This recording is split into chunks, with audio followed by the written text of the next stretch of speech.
15 अगस्त 1947 को भारत आजाद हुआ, ये तो हम सब जानते हैं। लेकिन सवाल ये है, क्या आजादी की लड़ाई सिर्फ उसी दिन लड़ी गई थी? नहीं, भारत की असली लड़ाई शुरू हुई थी 90 साल पहले, साल 1857 में। एक ऐसी लड़ाई जिसे अंग्रेजों ने सिपाही विद्रोह कहा और भारत ने अपनी पहली आजादी की जंग। इस कहानी की शुरुआत होती है सन 1600 से। 1600 में भारत में व्यापार करने आती है ईस्ट इंडिया कंपनी। लेकिन 100 साल के अंदर ये कंपनी एक तरीके से भारत का मालिक बन जाती है। इसका मेन मकसद था भारत से पैसा निकालना और इंग्लैंड को भेजना। यहाँ पर किसानों से जबरदस्ती टैक्स वसूला जाने लगा।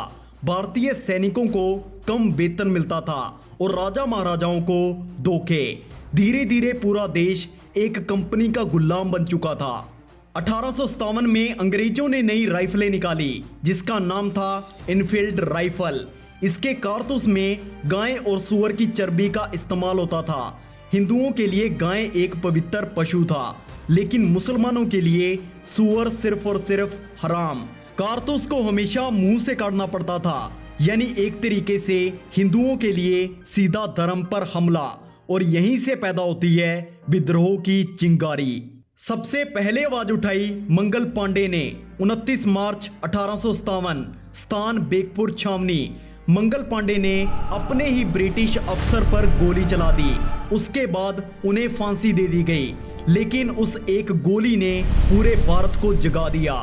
दिल्ली में लोगों ने आखिरी मुगल बादशाह बहादुर शाह जफर को अपना नेता बना लिया। हालांकि उसके पास ना तो सेना थी और ना ही ताकत, लेकिन उसके नाम से लोगों को हिम्मत मिली। अगर आखिरी बादशाह हमारे साथ है तो हम अकेले नहीं हैं। उस टाइम पर अंग्रेजों को सबसे ज्यादा डर एक महिला से लगता था, रानी लक्ष्मीबाई। जब अंग्रेजों ने झांसी छीन ली तो उन्होंने कहा, मैं अपनी झांसी नहीं दूंगी। उनकी तलवार उनके हाथ में थी, बच्चा पीठ पर और सामने अंग्रेजों की सेना। 21 साल की उम्र में वो लड़ते हुए शहीद हो गई, लेकिन इतिहास में हमेशा हमेशा के लिए अमर हो गई। इतनी बड़ी लड़ाई लड़ने के बावजूद 1857 में क्रांति हार गई। क्यों? कोई सेंट्रल रिलेशनशिप नहीं था। हर राजा अपनी लड़ाई खुद लड़ रहा था। आधुनिक हथियार अंग्रेजों के पास थे और कई भारतीय अंग्रेजों के साथ थे। मतलब हमारे पास जोश था, लेकिन एकता नहीं।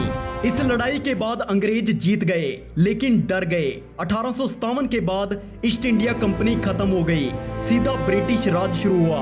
भारतीयों को पहली बार राष्ट्र की समझ मिली।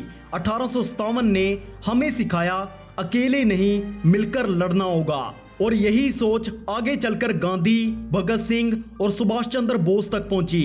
1857 की क्रांति एक हार थी, लेकिन अगर वो हार नहीं होती तो 1947 कभी नहीं आता। क्योंकि मेरे दोस्त, आजादी एक दिन से नहीं मिलती, वो पीढ़ियों के खून से बनती है। और 1857 उस खून की पहली बूंद थी।